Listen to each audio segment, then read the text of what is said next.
வந்து நாங்கள் எங்கள் தலைவரை பார்க்க வந்தோம். டிக்கெட் இருந்தது, பார்க்க முடியல. உள்ள அனுமதி கொடுக்கல. என்ன எங்களுக்கு ரொம்ப மனவேதனையாக இருக்குது.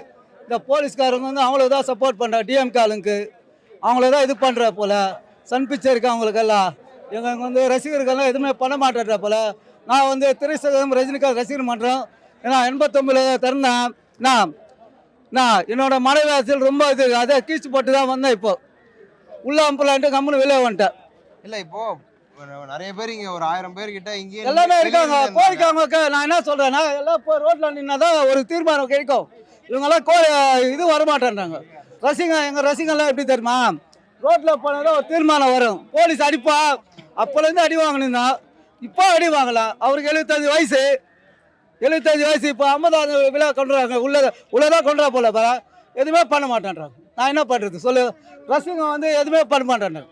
நான் என்ன சொல்கிறேன், ரோட்டில் படுத்துனா தான் ஒரு தீர்மானம் வரும். எல்லாருக்கும் பாஸ் இருக்குது. பாஸ் இல்லாமல் உள்ள அம்புலான்னு எப்படி சொல்லுங்கள், நீங்களே சொல்லுங்கள். நாங்கள் திருட்டுத்தனமாக பண்ணல.